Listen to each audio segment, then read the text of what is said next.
नमस्कार, मैं कमलेश सिंह एग्जाम 21 के प्लेटफॉर्म से। हम लोग इस सेशन में राष्ट्रपति से संबंधित जो इम्पोर्टेंट क्वेश्चन है एग्जाम के दृष्टिकोण से उस पर हम लोग डिस्कस करेंगे। ओके, और यह क्वेश्चंस बार बार एग्जाम में पूछे भी जाते हैं और पूछे भी जाएंगे। ओके, पूछे जाते हैं और पूछे भी जाएंगे। बहुत इंपॉर्टेंट क्वेश्चन है और हम लोग राष्ट्रपति का जो टॉपिक है, चैप्टर है, उसको हम लोग रीडिंग कर डाले हैं, पढ़ लिए हैं। आप लोग उसे अवश्य पढ़ लीजिएगा, इसके बाद इन क्वेश्चन को भी देख लीजिएगा।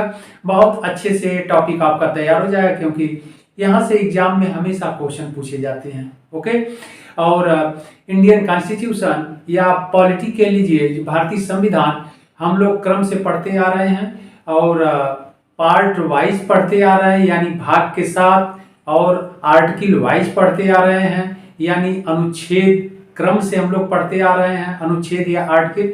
तो आप लोग प्लेलिस्ट में जाकर के पूरा जो क्लास है पीछे का, वह सभी कंटिन्यू क्रम से आप लोगों को मिल जाएगा, उसको देख लीजिए, फिर आगे हम लोग बढ़ते हैं।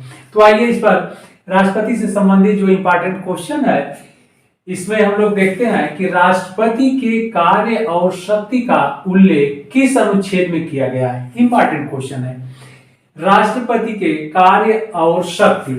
यहाँ पर कार्य और शक्ति है, उनके पावर के बारे में कहा जा रहा है, का उल्लेख किस अनुच्छेद में यानी आर्टिकल में किया जा रहा है।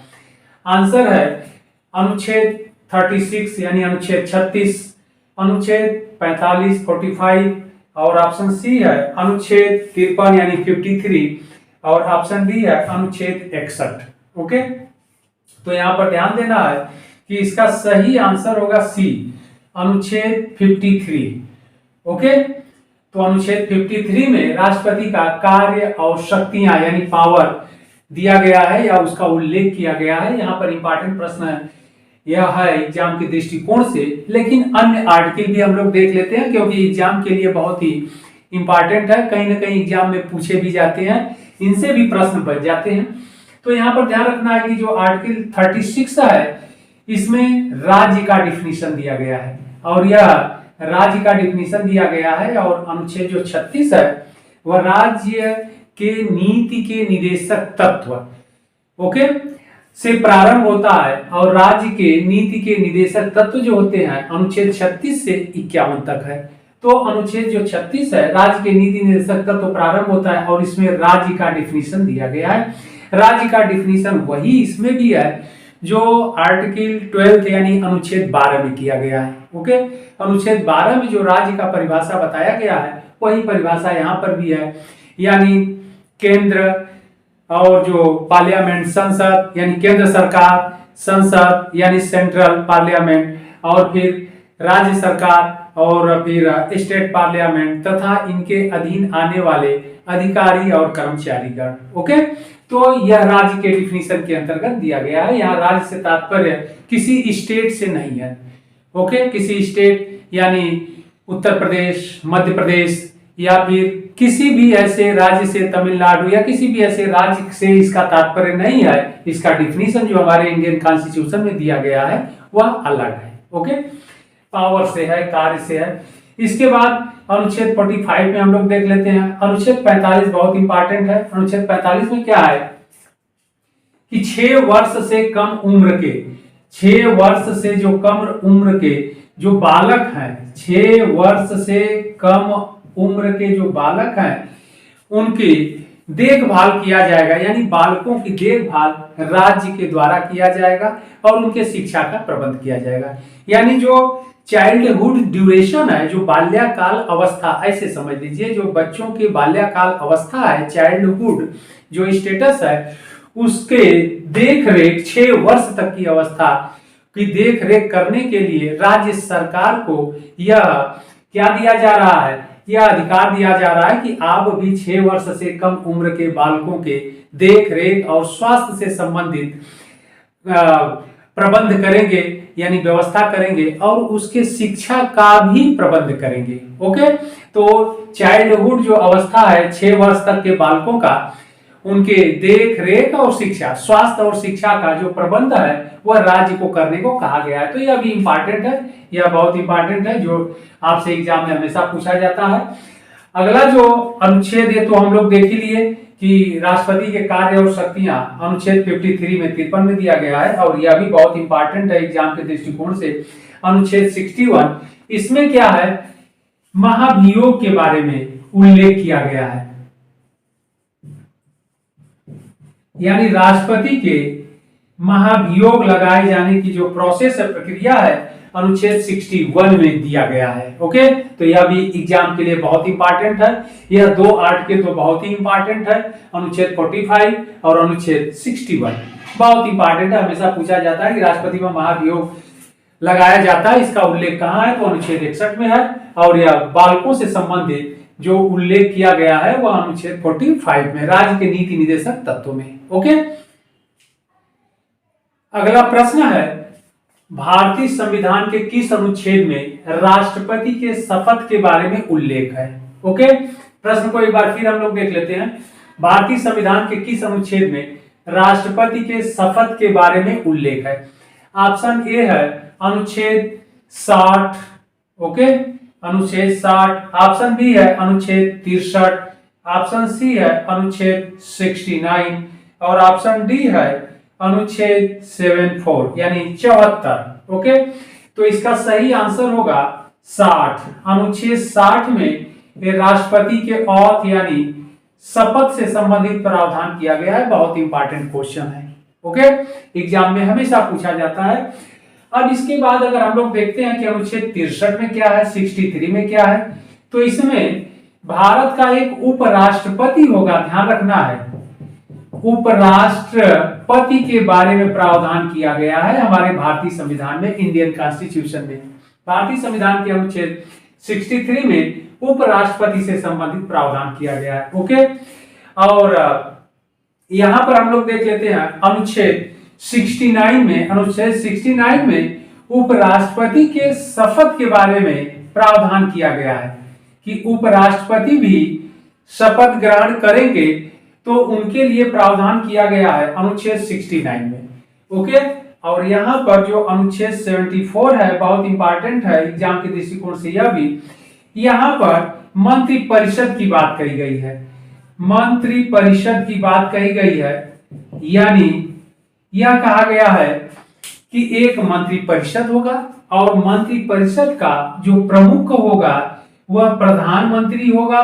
ओके, वह प्रधानमंत्री होगा जिसकी नियुक्ति राष्ट्रपति के द्वारा किया जाएगा, और प्रधानमंत्री की सलाह से अन्य मंत्री परिषद के सदस्यों की नियुक्ति की जाएगी जिसे कैबिनेट कहते हैं। ओके, यानी मंत्री परिषद के सदस्यों की नियुक्ति राष्ट्रपति के द्वारा ही किया जाएगा, लेकिन प्रधानमंत्री के सलाह पर। ओके, और यह प्रधानमंत्री और मंत्री परिषद क्या है, किसके लिए बनाई जा रही है, राष्ट्रपति को सलाह देने के लिए और कार्य करने के लिए। ओके, तो यह इंपॉर्टेंट क्या है कि भारतीय संविधान के किस अनुच्छेद में राष्ट्रपति के शपथ के बारे में उल्लेख है, तो अनुच्छेद 60 में है, और अनुच्छेद 63 में भारत का एक उपराष्ट्रपति होगा, यानी उपराष्ट्रपति के बारे में प्रावधान किया गया है, और उपराष्ट्रपति के शपथ के बारे में जो उल्लेख है वह अनुच्छेद 69 में किया गया है। ओके, इसके बाद अनुच्छेद 74 जो है मंत्री परिषद के बारे में कहा गया कि भारत की एक मंत्री परिषद होगी।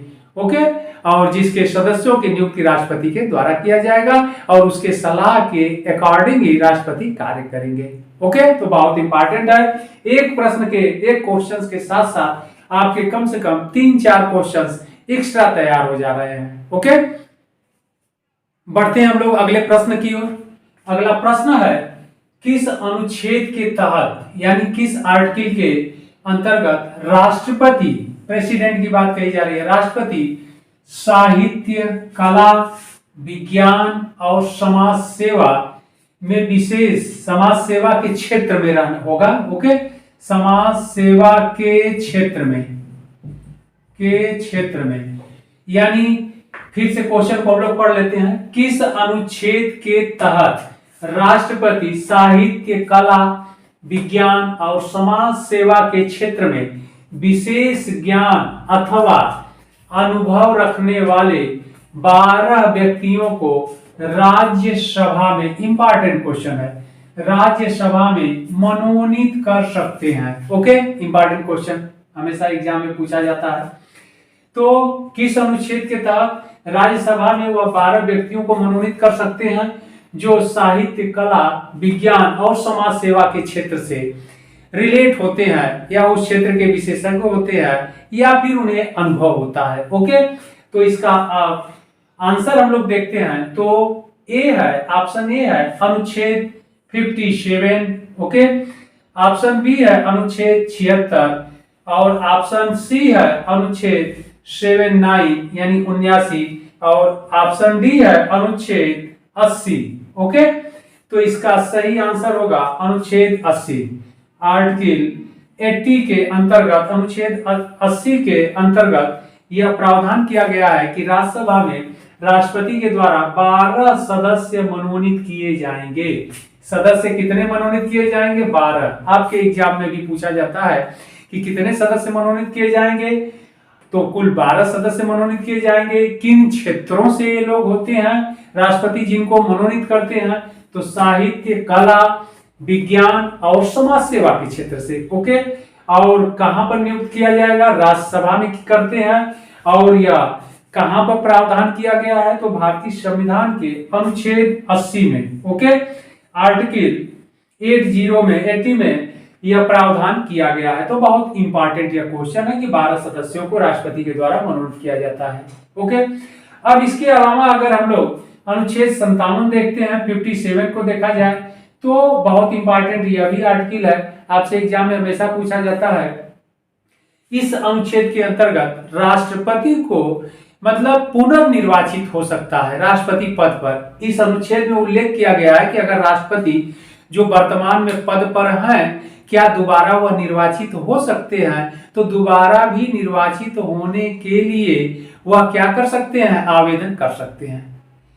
मतलब दोबारा नियुक्त होने के लिए एलिजिबिलिटी उनके पास है, इस बात का उल्लेख अनुच्छेद 57 में किया गया है। क्योंकि भारत में इस प्रकार का कोई नियम नहीं बना है, या इस तरह का कोई नियम मत कहिए, कानून कहिए, इस तरह का कोई कानून नहीं बना है कि जो भारत के राष्ट्रपति हैं वह एक बार ही इस पद पर नियुक्त होंगे, या एक बार ही इस पद पर रह सकते हैं, या 2 बार रह सकते हैं, या 3 बार रह सकते हैं। इस तरह का उल्लेख हमारे भारतीय संविधान में नहीं है।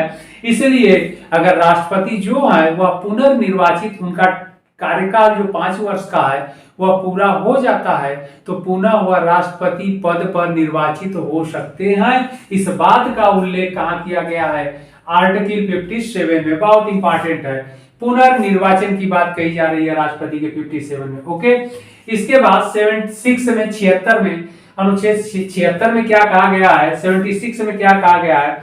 तो यहाँ पर महान्यायवादी के बारे में बात कही गई है कि भारत के एक महान्यायवादी होंगे, उनके लिए प्रावधान किया गया है, उनके नियुक्ति इत्यादि से संबंधित प्रावधान किया गया है। तो अनुच्छेद 76 भारत के महान्यायवादी से संबंधित प्रावधान किया गया है। ओके, आगे बढ़ते हैं। अनुच्छेद 79 यानी 79 में हम लोग देखते हैं तो क्या किया गया है? इसमें संसद के गठन की बात कही गई है।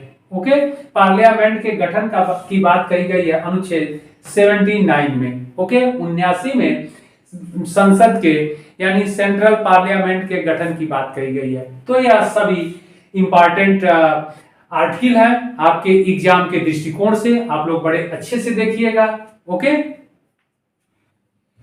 हम लोग बढ़ते हैं अगले इंपॉर्टेंट क्वेश्चंस की ओर। ओके, और यह प्रश्न है राष्ट्रपति संविधान के किस अनुच्छेद के अंतर्गत देश में युद्ध या बाह्य आक्रमण की स्थिति में आपातकाल लगा सकता है? यानी इमरजेंसी की बात कही जा रही है, आपातकाल लगा सकता है। प्रश्न को एक बार फिर हम लोग देख लेते हैं। राष्ट्रपति संविधान के किस अनुच्छेद के अंतर्गत देश में युद्ध या बाह्य आक्रमण की स्थिति में आपातकाल लगा सकता है? ओके, इमरजेंसी लगा सकता है या घोषणा कर सकता है। ऑप्शन ए है अनुच्छेद 351। ओके, ऑप्शन बी है अनुच्छेद 352, ऑप्शन सी है अनुच्छेद 356 और ऑप्शन डी है अनुच्छेद 360। ओके, बहुत इंपॉर्टेंट क्वेश्चन है। इसका सही आंसर होगा अनुच्छेद 352। ओके, अनुच्छेद 352 जो है यह सही आंसर होगा। कैसे होगा? कि इसी में आपातकाल के बारे में उल्लेख किया गया है। ओके, अनुच्छेद 352 3 5.2 में 352 में यह कहा गया है कि देश में युद्ध व आक्रमण की स्थिति में राष्ट्रपति क्या करेगा, आपातकाल की घोषणा कर सकता है। तो यह इंपॉर्टेंट क्वेश्चन है। आगे देखते हैं कि यह अनुच्छेद क्या कह रहा है। अनुच्छेद 351 क्या कह रहा है। अनुच्छेद 351 में यह हिंदी भाषा के विकास के बारे में बात कही गई है। ओके, हिंदी भाषा का जो है कि विस्तार या विकास इस अनुच्छेद 351 में किया गया है। हिंदी भाषा से संबंधित हिंदी भाषा के विकास के लिए बात कही गई है 351 में। ओके, और 352 में यह आपातकाल की बात कही गई है, जिस पर हम लोग डिस्कस किए हैं आपातकाल। इसके बाद अनुच्छेद 356 में जो है यहां पर राज्यों में यानी राज्य में संवैधानिक तंत्र, राज्यों में संवैधानिक तंत्र,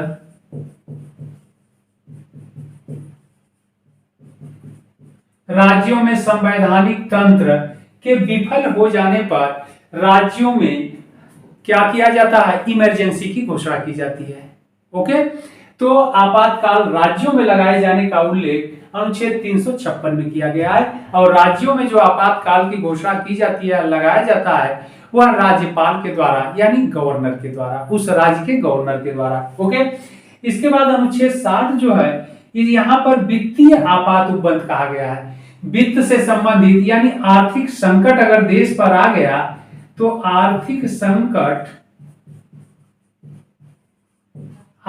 संकट के समय जो वित्तीय आपात उपबंध की घोषणा की जाती है, वो अनुच्छेद 360 के अंतर्गत यह भी राष्ट्रपति करते हैं। और उस समय आर्थिक संकट का जब दौर देश पर आ जाएगा तो अनुच्छेद 360 के अधीन राष्ट्रपति क्या करेंगे, वित्तीय आपातकाल की उद्घोषणा कर देंगे या वित्तीय आपातकाल लागू कर दिया जाएगा। तो यह बहुत इंपॉर्टेंट है। हालांकि अभी तक यह वित्तीय आपात उपबंध भारत में नहीं लगाया गया है। ओके, यानी आर्थिक संकट की स्थिति अभी तक तो नहीं आई है।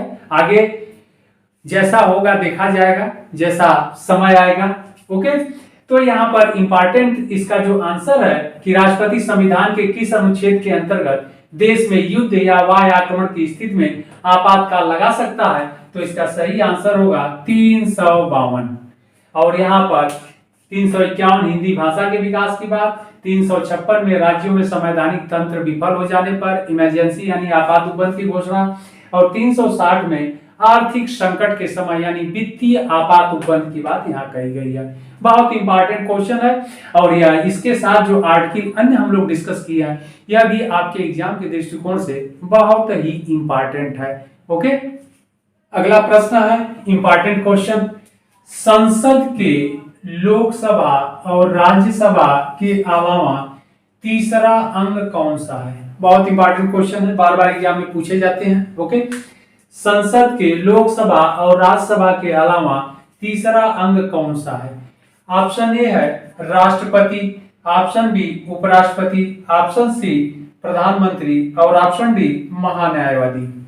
इसका सही आंसर होगा प्रेसिडेंट यानी राष्ट्रपति। राष्ट्रपति तीसरे अंग के रूप में होते हैं किसके, लोकसभा और राज्यसभा। जो संसद है यह मिलकर के किससे बनती है, संसद के 3 अंग होते हैं। आप ऐसे समझिए, संसद के 3 अंग होते हैं। संसद के 3 अंग होते हैं। नंबर 1 राष्ट्रपति, नंबर 2 लोकसभा और नंबर 3 राज्यसभा। यह 3 अंग, पहला अंग, दूसरा अंग लोकसभा, तीसरा जो है राज्यसभा। तो इससे मिलकर के पार्लियामेंट का निर्माण होता है या पार्लियामेंट बनती है। ओके, इस प्रकार संसद के 3 अंग होते हैं, राष्ट्रपति, लोकसभा और राज्यसभा। इंपॉर्टेंट क्वेश्चन है, यही क्वेश्चन प्रश्न कह रहा है संसद की लोकसभा और राज्यसभा के अलावा तीसरा अंग कौन है, तो तीसरा अंग राष्ट्रपति। ओके, इंपॉर्टेंट क्वेश्चन, इसका सही आंसर होगा ए। ओके, अगला प्रश्न है, हम लोग देखते हैं देश के सशस्त्र सेनाओं का सर्वोच्च कमांडर कौन होता है। बहुत इंपॉर्टेंट क्वेश्चन है, बार बार पूछा जाता है एग्जाम में। देश के सशस्त्र सेनाओं का सर्वोच्च कमांडर कौन होता है? ऑप्शन ए है राष्ट्रपति, ऑप्शन बी है उपराष्ट्रपति, ऑप्शन सी है प्रधानमंत्री एंड ऑप्शन डी है रक्षा मंत्री। ओके, तो इसका सही आंसर होगा राष्ट्रपति। ओके, राष्ट्रपति होगा। और इसके बारे में जानकारी भी हमें कहाँ दी गई है? हमारे भारतीय संविधान के अनुच्छेद 53 में। वहां पर कहा गया है सशस्त्र सेनाओं का सर्वोच्च कमांडर हो गया। ओके, यानी तीनों सेनाओं का जो सर्वोच्च सेनापति होगा वह कौन होगा? राष्ट्रपति होगा। ओके, इस बात का उल्लेख किया गया है, इसलिए इसका सही आंसर होगा ए राष्ट्रपति। उपराष्ट्रपति नहीं होगा, प्रधानमंत्री भी नहीं होगा, रक्षा मंत्री भी नहीं होते हैं। रक्षा मंत्री ये रक्षा से संबंधित, डिफेंस से संबंधित मामलों की देखरेख करते हैं, लेकिन इन्हें सर्वोच्च कमांडर का पावर नहीं दिया गया है। ओके, तो तीनों सेनाओं का जो सर्वोच्च कमांडर होता है वह है राष्ट्रपति। ओके, और इस बात का जो उल्लेख किया गया है आर्टिकल 53 में, कार्यपालिका का भी प्रमुख होगा और तीनों सेनाओं का प्रमुख भी होगा, यानी सेना का सर्वोच्च कमांडर भी होगा। ओके, अगला प्रश्न है, इंपॉर्टेंट क्वेश्चन है, केंद्र की समस्त कार्यपालिका शक्ति, ओके, एग्जीक्यूटिव पावर, केंद्र की समस्त कार्यपालिका शक्ति किसमें निहित होती है? ऑप्शन ए है, प्रश्न को एक बार फिर देख लेते हैं, केंद्र की समस्त कार्यपालिका शक्ति किसमें निहित होती है? ऑप्शन ए है राष्ट्रपति, ऑप्शन बी है उपराष्ट्रपति, ऑप्शन सी है प्रधानमंत्री एंड ऑप्शन डी है गृह मंत्री। ओके, तो इसका सही आंसर होगा राष्ट्रपति में निहित होती है, इसका सही आंसर होगा। उपराष्ट्रपति नहीं सही होगा, प्रधानमंत्री भी सही नहीं होगा और गृह मंत्री भी नहीं सही होगा। इसका सही आंसर होगा ए। ओके, यानी बी भी सही नहीं होगा, सी भी और डी भी नहीं सही होगा, राष्ट्रपति होगा। इस बात का उल्लेख कहाँ किया गया है? आर्टिकल 53 में। आर्टिकल 53 में कहा गया है कि राष्ट्रपति कार्यपालिका शक्ति किसमें निहित होगी? राष्ट्रपति में निहित होगा। ओके, बहुत इंपॉर्टेंट क्वेश्चन है, बार बार आपके एग्जाम में पूछा भी जाता है, तो आप लोग ध्यान रखिए, हम लोग सारे इंपॉर्टेंट क्वेश्चन पर डिस्कस कर रहे हैं। ओके, जो एग्जाम के दृष्टिकोण से बहुत ही इंपॉर्टेंट है। अगले प्रश्न पर हम लोग डिस्कस कर लेते हैं। अगला प्रश्न जो है, क्वेश्चन है, राष्ट्रपति अपना त्याग पत्र किसे देता है? ओके, इंपॉर्टेंट क्वेश्चन है, राष्ट्रपति अपना त्याग पत्र किसे देता है? इस प्रश्न का आंसर क्या होगा? ऑप्शन ए है लोकसभा अध्यक्ष, ऑप्शन बी है उपराष्ट्रपति, ऑप्शन सी है प्रधानमंत्री एंड ऑप्शन डी है गृह मंत्री। ओके, तो इसका सही आंसर होगा बी, उपराष्ट्रपति को।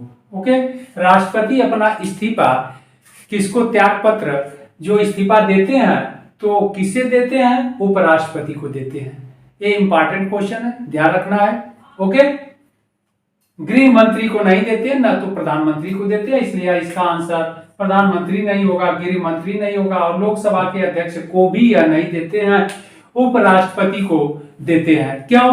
क्योंकि एक संवैधानिक पद है और जो संविधान में जिस तरह से विधान बनाया गया है या कानून बनाया गया है उसी के अकॉर्डिंग ये लोग कार्य करते हैं, इसलिए संविधान में इस बात का उल्लेख है कि राष्ट्रपति अपना इस्तीफा किसे देंगे?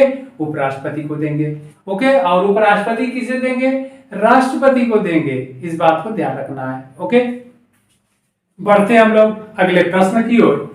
अगला जो क्वेश्चन है यानी प्रश्न है, संविधान के उल्लंघन पर राष्ट्रपति को उसके पद से कैसे हटाया जाता है? इंपॉर्टेंट क्वेश्चन है। प्रश्न है, संविधान के उल्लंघन पर राष्ट्रपति को उसके पद से कैसे हटाया जाता है? ऑप्शन ए है उपराष्ट्रपति द्वारा, ऑप्शन बी है प्रधानमंत्री द्वारा, ऑप्शन सी है लोकसभा अध्यक्ष द्वारा और ऑप्शन डी है महाभियोग द्वारा। ओके, तो इसका सही आंसर होगा डी, महाभियोग के द्वारा। और यह हम लोग देख लिए हैं कि आर्टिकल अनुच्छेद 61 में 61 में इम्पीचमेंट की बात कही गई है, यानी महाभियोग की बात कही गई है। हम लोग पीछे भी डिस्कस कर लिए हैं, लेकिन यहाँ पर क्वेश्चन है तो उसके अकॉर्डिंग डिस्कस करना है कि संविधान के का अगर उल्लंघन, संविधान के उल्लंघन मतलब संविधान में जो कानून दिए गए हैं उनका उल्लंघन अगर राष्ट्रपति करते हैं तो उन पर इम्पीचमेंट यानी महाभियोग चलाया जाएगा और महाभियोग के द्वारा उन्हें पद से हटाया जाएगा। यह हटाए जाने का एक प्रोसेस है, प्रक्रिया है। ओके, और यह महाभियोग संसद में चलाया जाएगा, संसद के किसी भी सदन में इसे लाया जा सकता है। तो इस प्रकार राष्ट्रपति को संविधान के उल्लंघन पर महाभियोग के द्वारा हटाया जाता है और इस बात का उल्लेख प्रावधान, इसका प्रावधान किया गया है भारतीय संविधान के अनुच्छेद 61 में, 61 में, आर्टिकल 61 में। और लोकसभा अध्यक्ष के द्वारा नहीं हटाया जाता है, प्रधानमंत्री द्वारा भी नहीं, इसके बाद राष्ट्रपति के द्वारा भी इसे नहीं हटाया जाता है। तो ये सारे इंपॉर्टेंट क्वेश्चन थे राष्ट्रपति से संबंधित, हम लोगों ने डिस्कस किया और फिर इसी तरह इंपॉर्टेंट प्रश्नों के साथ मिलते हैं अगले सेशन में।